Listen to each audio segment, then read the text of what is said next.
Hi, this is Bob the Sound Guy again, and today I want to show you guys how to tune and replace a drum head on a snare drum. So let's go ahead and get right to it. So what you want to do is you want to take the drum off the stand, and I'm going to come a little closer here. This is one of my favorite drum keys. It's like a speed key.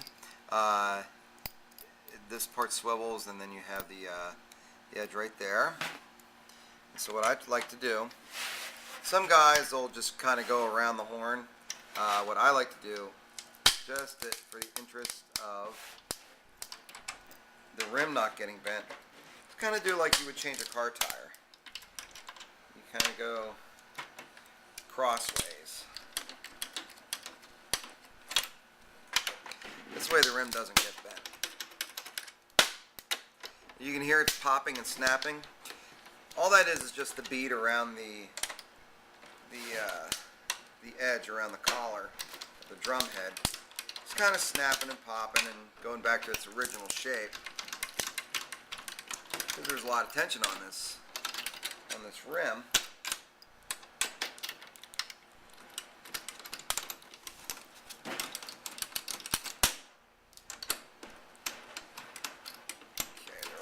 Loose.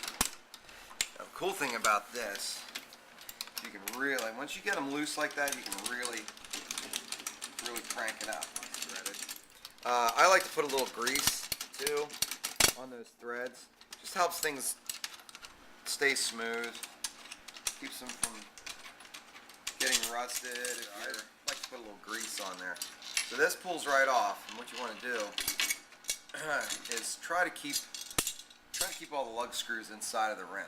And the reason being is just for convenience sake, just so you're not picking screws up off the floor. So there's your drum head, comes right off. And then once you're looking at the inside of the drum, you want to make sure that this is nice and clean and smooth and there's no stuff. I can already see that there's some dirt right there. Make sure all the dirt is out from the inside. Because what can happen is these little vent holes, dust can get in there and all sorts of stuff. Okay, so what we do is put this on. It'll fit right over top. You take your rim. Make sure there's no dirt underneath here either. You'll see how there's like a collar right here. Make sure it's relatively clean and clear. Put it on over top.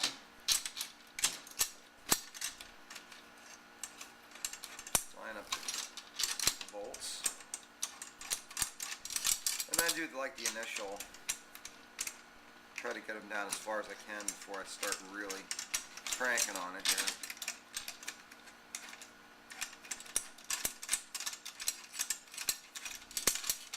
A lot of guys speed it up. You'll do one on each hand. Some drums will have 6 lugs on them. Some snare drums will have 6 lugs. Some will, more of the professional snare drums will have 8 or 10 lugs. And the reason for that is because it puts more even pressure around the edge of the drum head. And also it makes it really easy to tune. Maybe you can really dial it in, really fine tune the drum with the drum head. So, okay, so then what we're going to do is I'm just going to start to tighten this down until it catches, just so it catches the rim. Alright? Just so they catch the rim. Just a little bit of pressure. What I like to do, now that there's just the slightest bit of pressure and it's even, pretty much even across there, what I like to do is give it a good push. You hear it crunch and crackle. What that's doing is it's getting the head seated in, getting a little bit of the stretch out of the head, between the head and the collar. It's getting that head stretched out a little bit, just like when I did with the bass strings video. So now, that head is a lot looser than what it was. So now what we're going to do is we're going to tighten it down. And you want to count how many turns you do this.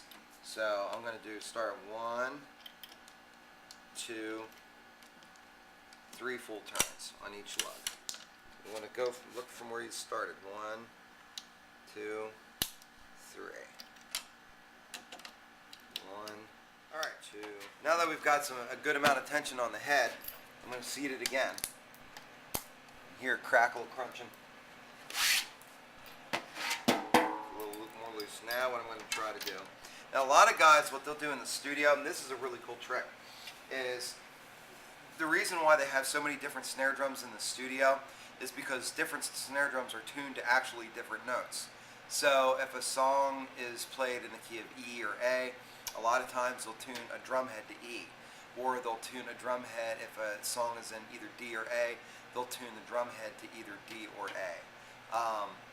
Sometimes a drum head will be tuned to F, B flat.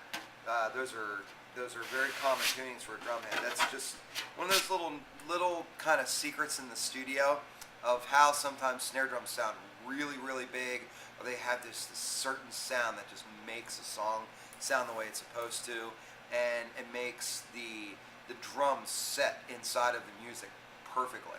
It's because the drums are actually tuned to a specific note.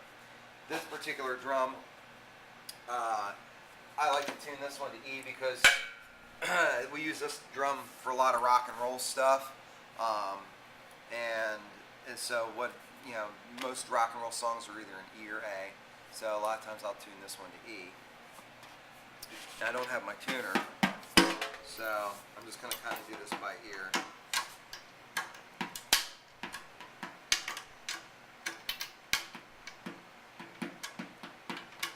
You can hear how it actually. There's a note.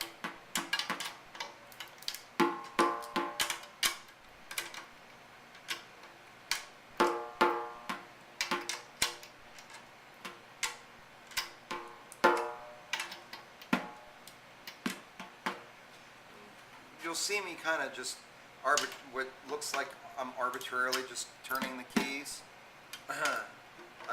What I'm doing is feeling the tension. A lot of guys will use what's called a drum torque key, and just so you get the right amount of torque. But I like to use feel. That's just me.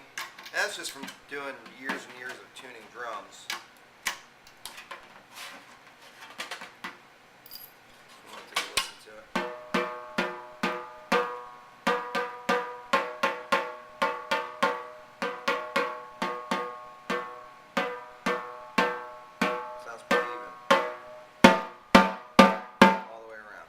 Okay, so let's throw the snares on.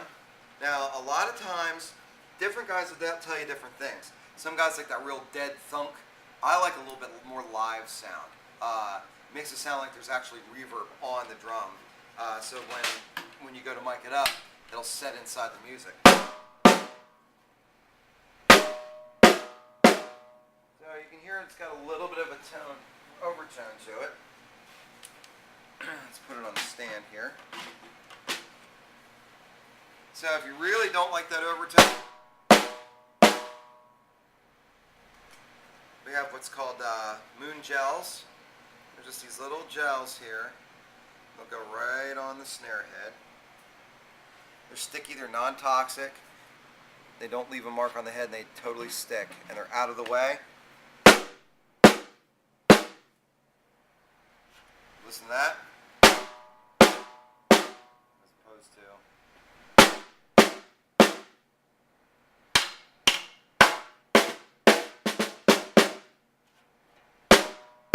So there you go. All right, so that's how I replace a drum head. I hope you guys learned something, and I hope I gave you a couple of good tips. So take it easy.